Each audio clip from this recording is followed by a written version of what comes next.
bouncing back. It's fine. I don't know. It keeps going Okay. back. I Okay, I do. think it's staying. Oh, it's staying. Yes, it's staying. Hi, Good. y'all. Yay. Wonderful. Hello, everybody.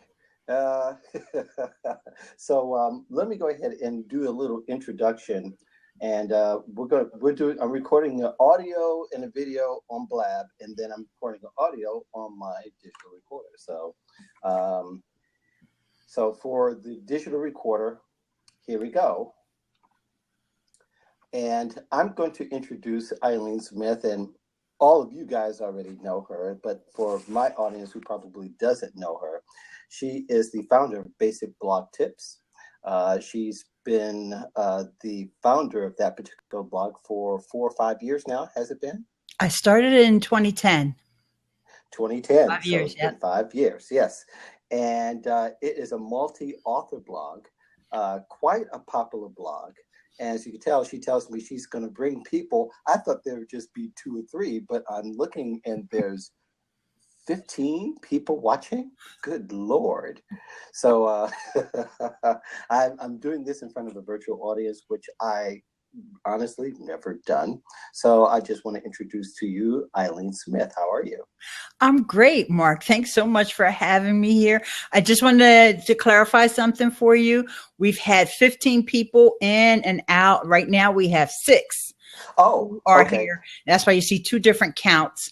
And just little ins and outs of Blab, and we can, if they come up, we'll mention them. But for the most part, Blab is a great platform, and it's wonderful to have the live audience. And I think everybody who's here knows that if there's a question, they can type /Q and ask their question, and we'll try to get to it.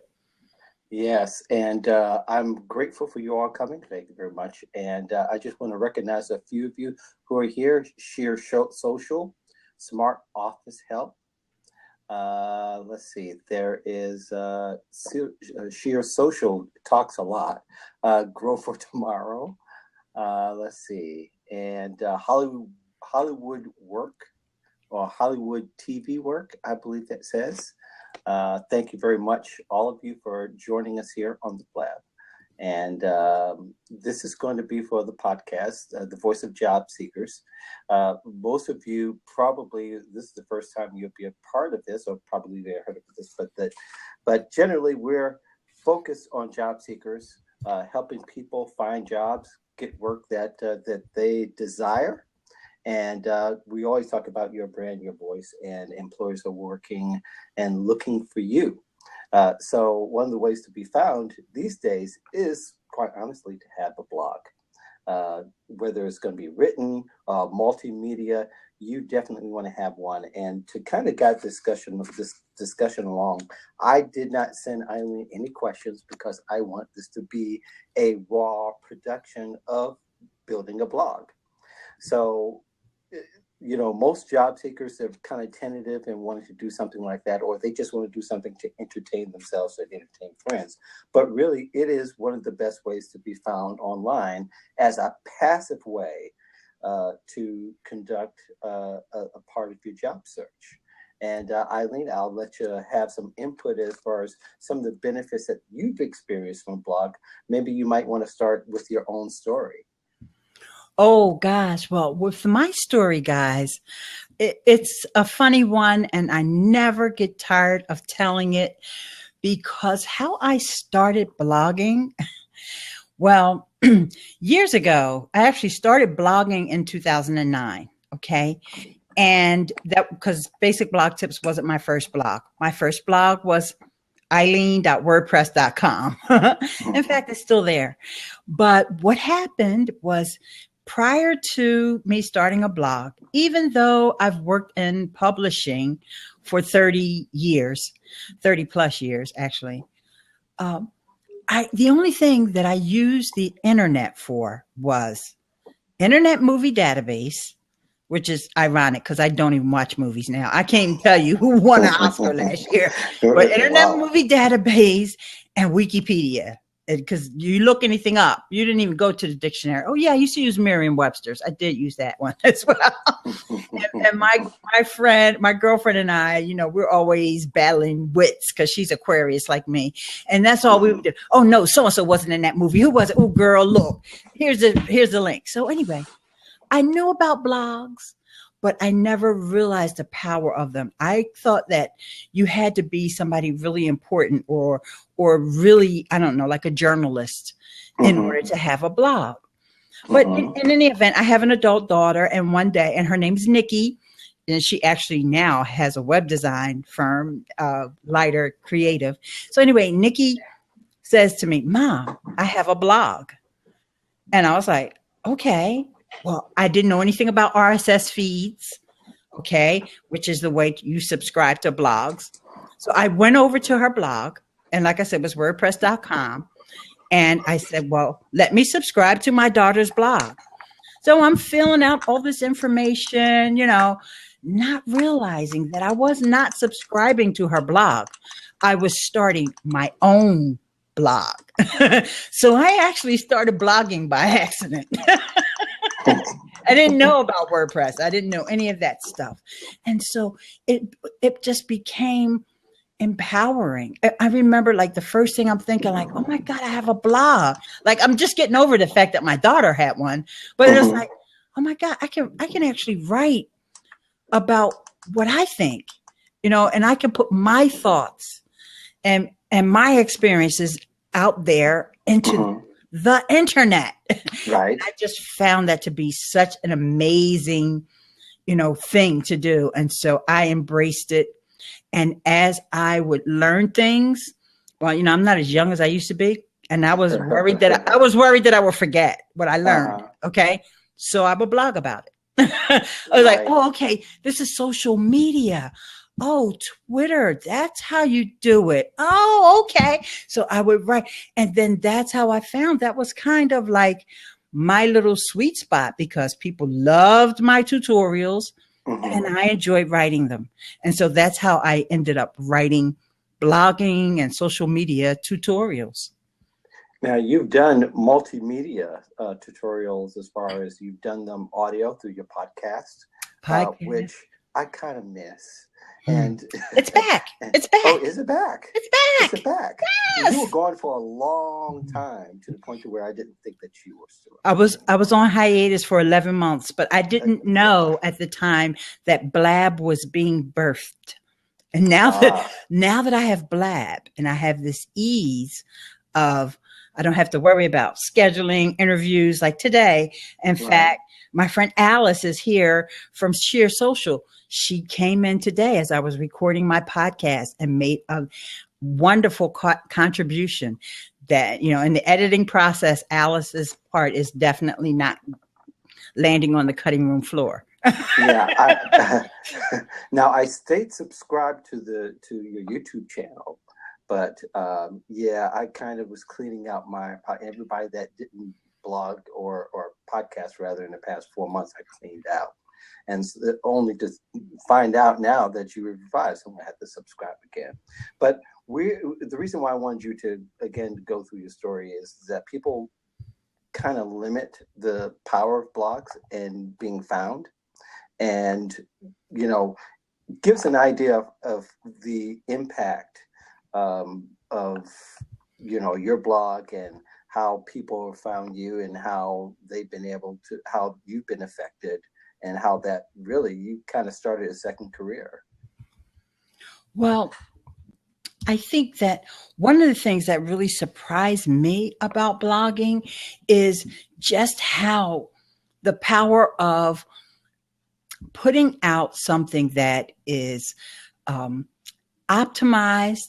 for search engines. And that is a great way for your content to be found.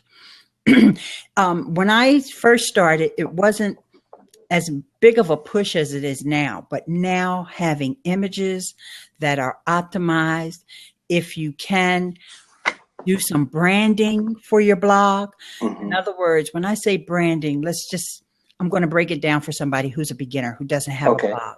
Awesome. If you can decide on a color scheme, decide on fonts, and those are the style of the characters that are used.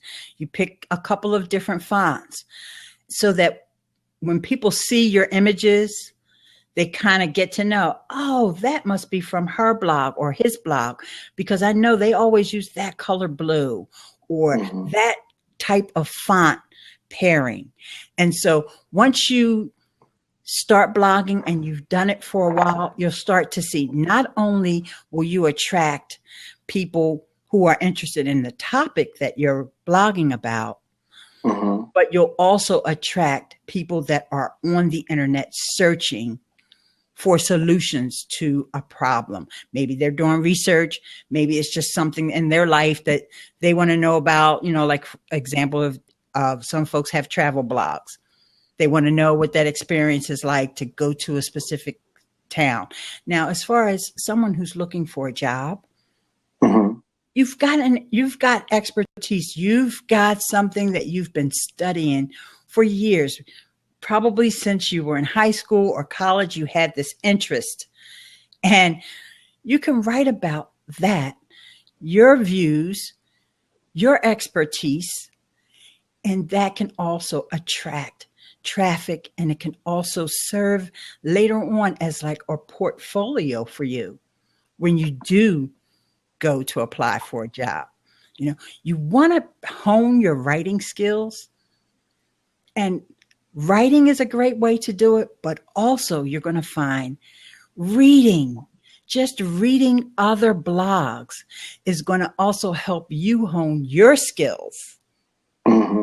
So I think there's just a dual benefit of having a blog. Yeah, I think, you know, it's interesting. Once you start a blog, it is an adventure and a journey. The best blogs are the ones that are consistently entering new posts and articles, or whatever your style of writing is. But whatever it is, you know, the whole idea is we won't get too deep into all the ins and outs of what you should, you shouldn't have. It's however you decide to position yourself is, you know, whether it could be the career you have or it could be interest that you want to be known for. That's where you want to include your input in the world, is on your own blog, because your blog is your own real estate and your own abilities, and that's the way to show employers possibly that you're capable and that you're confident. But I want to entertain a question here, and this is a good question for you, because for you have a lot of other people writing on your blog and write for your blog. And, you know, this past year, I didn't do that. I closed it down because there was specific content that I want to have and a particular voice that I want to maintain. Your blog is particularly about is to have other people contribute. So Smart Office Help had asked a great question. I'm going to go ahead and throw it out there. Is how do you feel about guest bloggers for your own blog and guest bloggers on others' blogs? Yes, that's my friend Elizabeth Hall. Thanks so much for that question, Elizabeth. Well, guest blogging it serves, again, dual purposes. For one thing, it helps you make connections. I've made connections with some of the top bloggers, and they consistently come back and offer guest posts for my blog. Now, I just want to be clear. I actually have two blogs. I have the basic blog tips. And for folks that are looking for my podcast, they're going to find that at eileensmith.com/podcast. And so, and I had to make that clarification because we were talking about the podcast. But on the eileensmith.com blog, I don't have guest authors. But on basic blog tips, that's how it evolved. And it was sort of a weird coincidence, because people ask me all the time, how do you get these guest bloggers? I actually put a question out on Facebook one day. Does anybody want to do a guest post on my blog? And that was about 4 years ago, and it hasn't stopped since. because my blog is popular and people know, and they also know that once they've guest posted on my blog that they're going to get traffic back to their blog. A lot of times they'll have a landing page, and like I said, that's getting like a little bit into the weeds, but just in general, it's another way to make connections. See, blogging is about writing, but when you're also talking about looking for a job, it's about connections. We all know it's about who you know. That is the truth, right? Right. Absolutely. You can get yourself known because your guest bloggers are going to promote their posts on your blog. One of my, well, not one, a few of my guest bloggers, ones that are really, really savvy, they guest blog on other big blogs and they link back to their guest posts on my blog. So, you know, like Entrepreneur and Inc. magazine and blogging.org and all these big blogs have links back to my blog because the guest authors are linking back to their book. And I haven't blogged on those blogs, but I'm still getting the benefit of it because the guests are linking back to their posts. Right. Now, have people found opportunities just by guesting on your blog that you could think of? If not opportunities, it may not be a job, but something that kind of extended their reach. Absolutely, because they, like I said, about their portfolio. And the reason why I know this is because a lot of blogs, mainly WordPress is the one that most of us use, right? Me and most of my friends use WordPress. People have a sidebar. And have you ever seen this when you go to somebody's website, it'll say as seen on, and it'll be like on NBC and on MSNBC or whatever. Bloggers will do that with the places where they've done guest posts before. So my blog, my logo will appear on a list that'll be like as seen on Mashable, as seen on Basic Blog Tips, you know, and so my blog will be one of those that people are proud to say that they've been featured on. And that leads to them getting other guest posting opportunities because they can say, wow, you were on Basic Blog Tips, and I don't let anybody on my blog. I have a pretty strict vetting process that I use. So folks kind of know that I don't just, every now and then I'll be nice. And if, you know, I do like to extend the olive branch to some young bloggers. I usually can spot the ones that are like, they're just getting started, but they're good, you know, because they're good writers.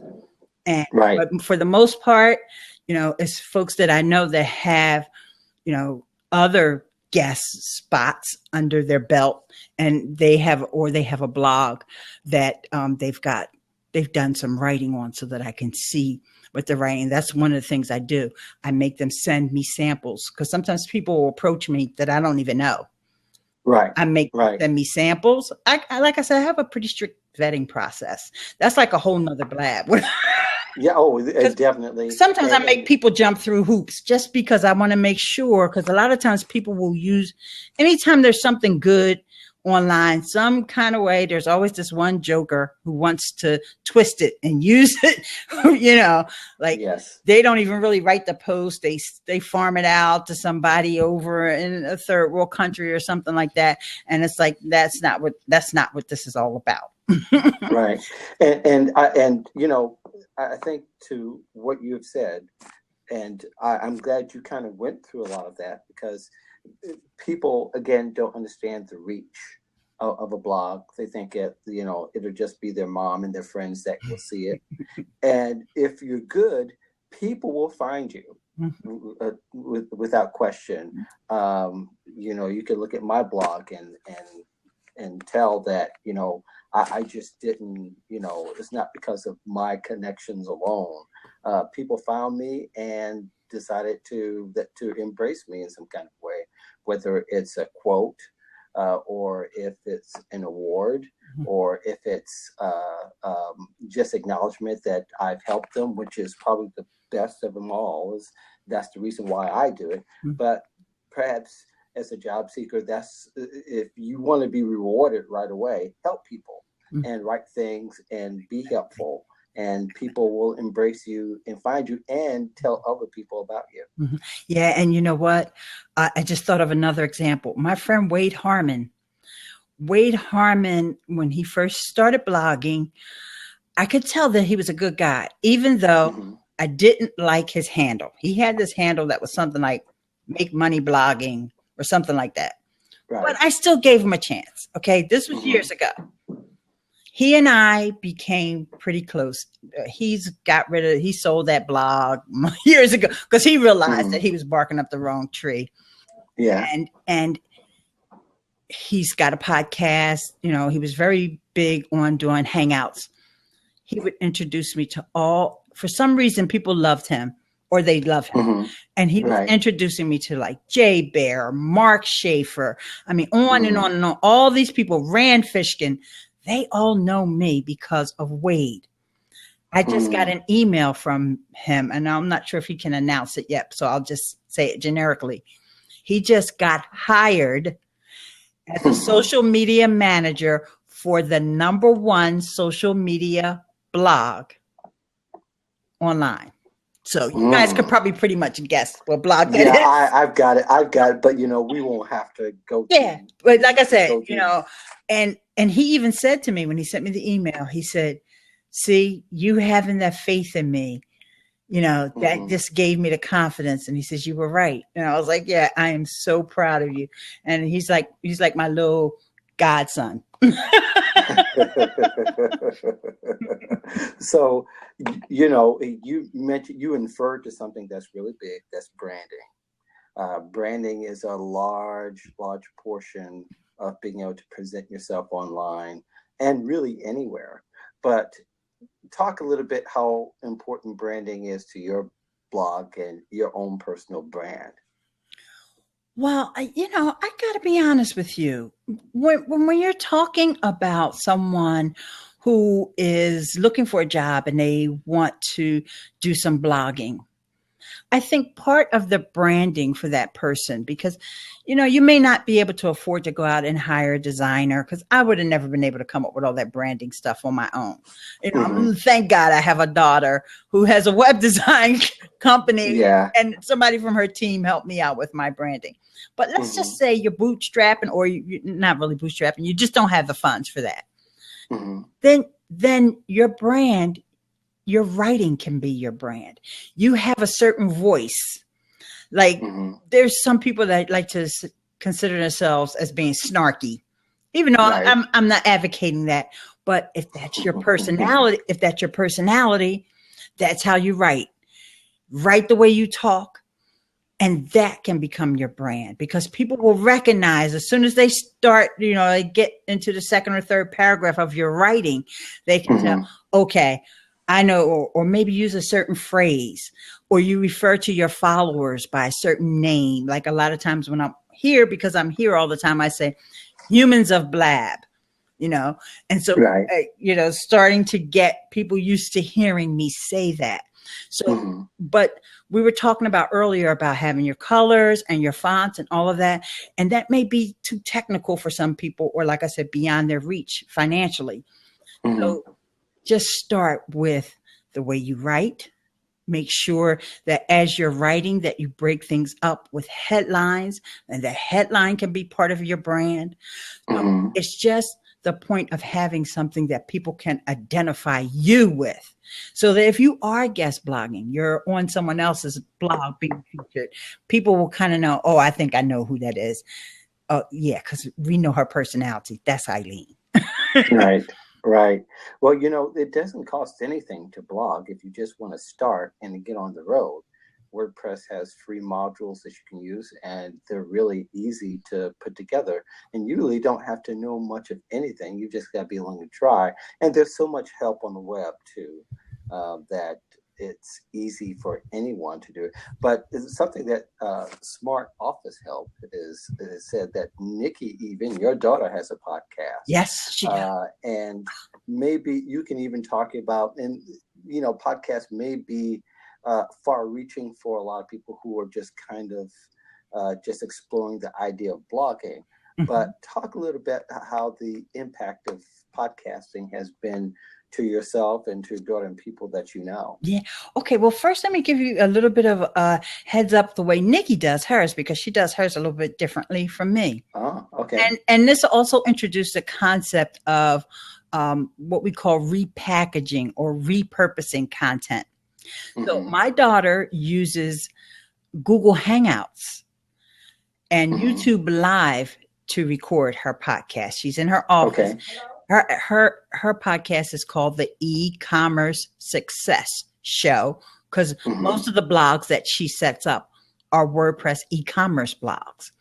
Okay. And so she's making a YouTube video, okay, and her podcast at the same time. So she's saving the time that way. And it's been great for her because, you know, just to even hear Elizabeth say that she loves Nikki's podcast. And Nikki, on this podcast, she's only on her episode 10. Okay. But, you know, she's always pushing me, you know, like we inspire each other. Like if I see her doing something, I'm like, oh my gosh, I definitely got to do that. Or, you know, so she's got this new intro for her podcast. And I heard it. I was like, oh, I'm sitting there, I'm like the proud mommy. I'm like, oh my God, I love it. Okay. Yeah, I'm trying to get my son to consider blogging and all that. Eventually, I think if you really want to establish yourself to be serious in anything, I think there needs to be at least one place where people can find you and find what you're all about. Right. And, you know, you can even do this branding thing on a platform like here on Blab or on Instagram, or the live streaming app that's really popular now is Periscope. Yeah. Facebook is getting ready to open up.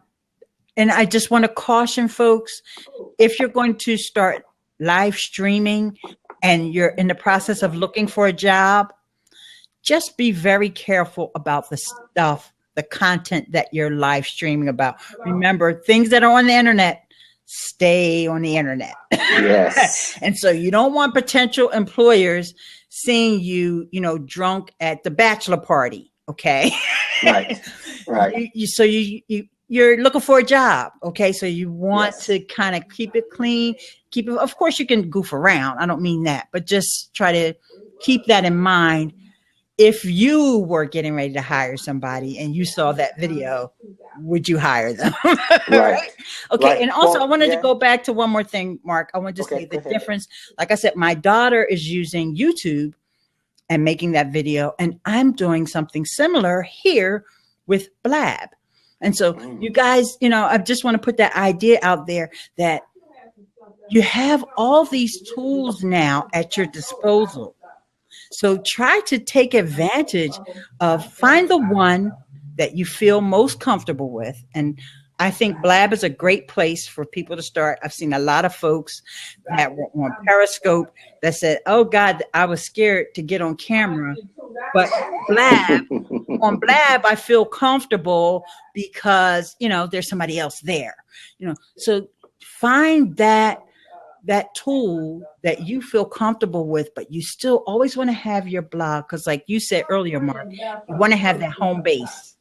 Yes. That's yours, because they can change Periscope. Blab can go away. Facebook can say, nope, we're taking away the live streaming. You know, you just don't know what these folks are going to do. Right. You need to have your own URL.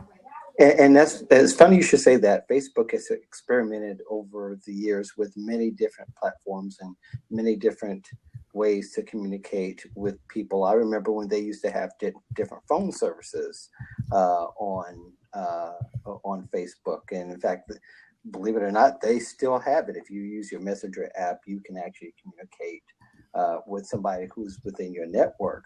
But I said that in the ways that you have to also be comfortable in whatever way that you choose to communicate with the masses or the entities.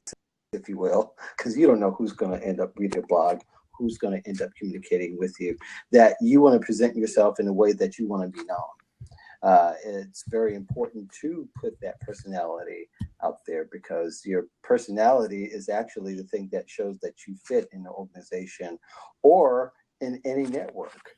So I think that I think, you know, people who are kind of afraid of showing themselves and showing who they are, you know, that's kind of part of the MO to have anything that's successful.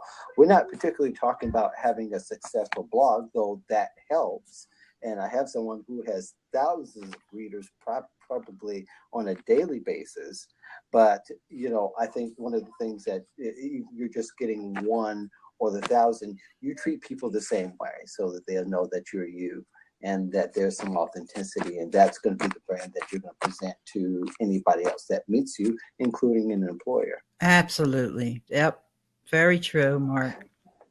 So, you know, I'm going to get you out of here on this particular question, and I know that you've got other things to do besides talking to me. But, is there any particular, besides not particularly a warning, but what are some other precautions that other people should take as far as their identity, their presence, and the way that they present themselves? Okay. One thing I would definitely recommend folks to do is get a LinkedIn account.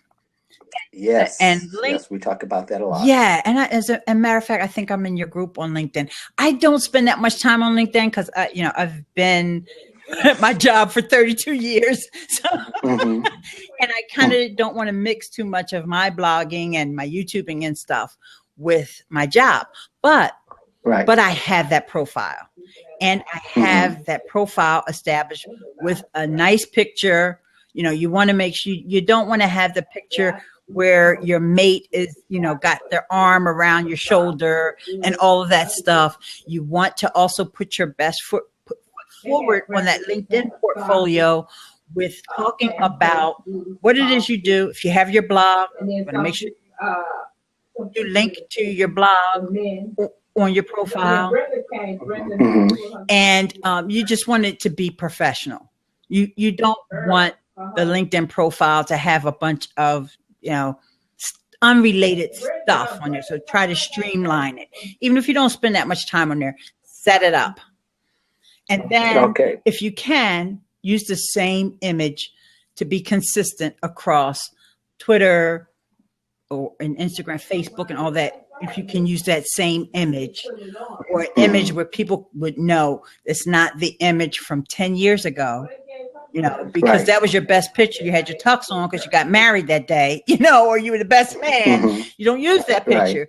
You want to use something that's recent, so that when you get called to that interview, the first thing that comes to that interviewee's mind is not, that's not what I thought you were going to look like, you know?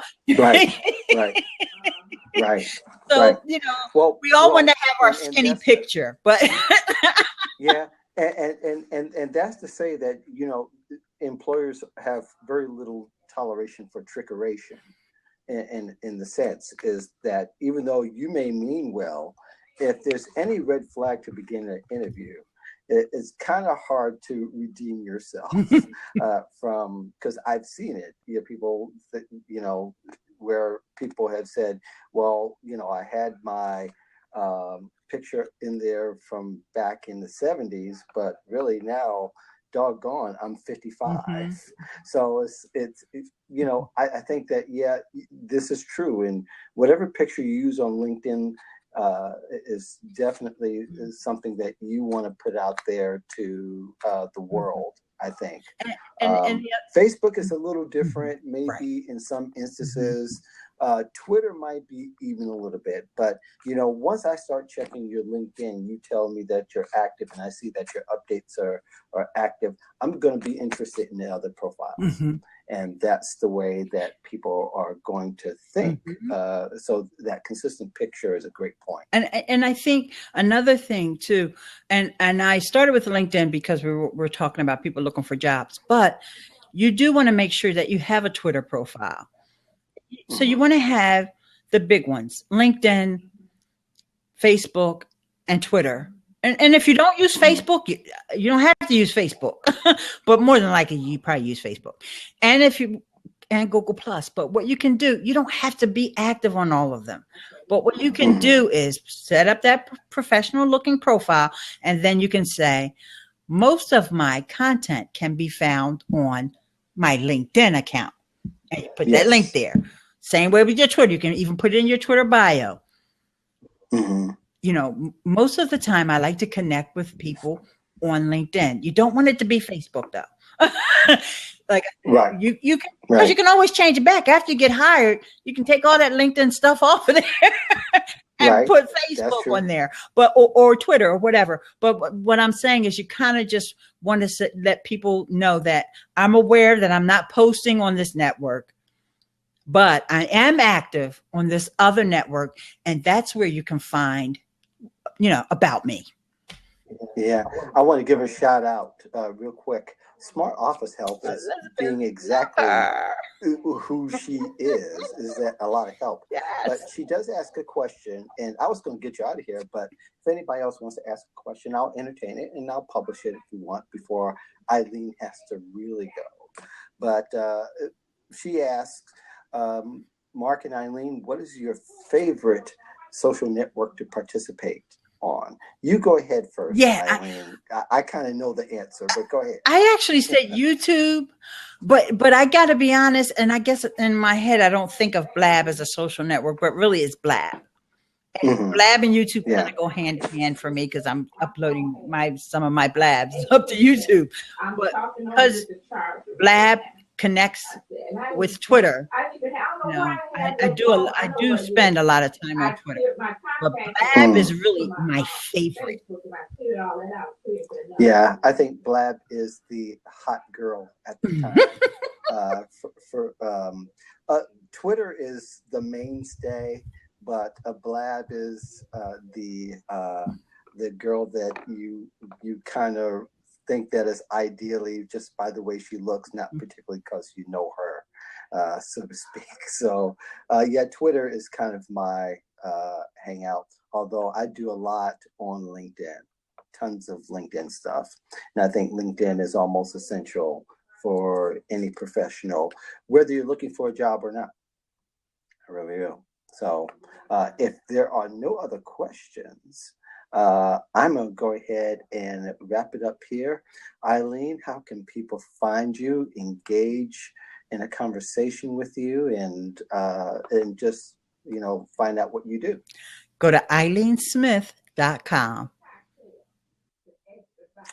Just that simple. With Eileen Smith, thank you very much for being on the Voice of Job Seekers. Thanks for having me, Mark. I really appreciate it. Okay. The podcast version is going to be about 38 minutes. So that was kind of cool.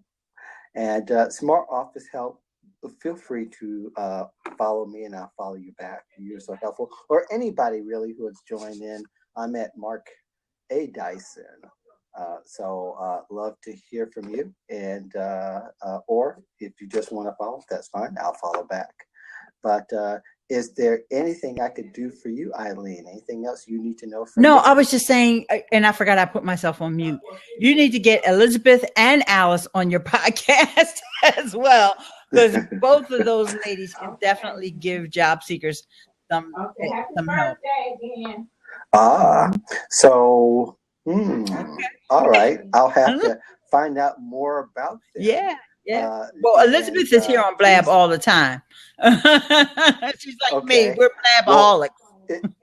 Well, if both of them could kind of let me know who they are, or if you let me know who they are, I'll be glad to look into that.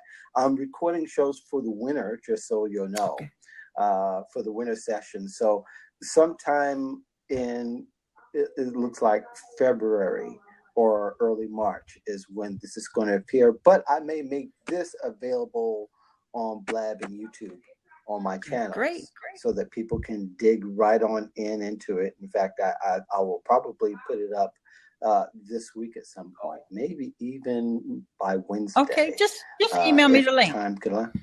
Absolutely. Okay. But if there's anything ever I could do for you, let me know. Okay. But I'm glad we had a chance to meet. Okay. Well, it was good talking to you.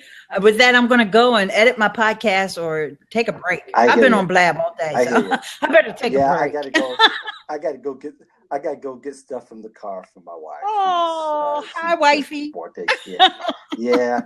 She's on the phone yakking as she usually does. Yeah, it was a good interview. Thank you so much, Mark.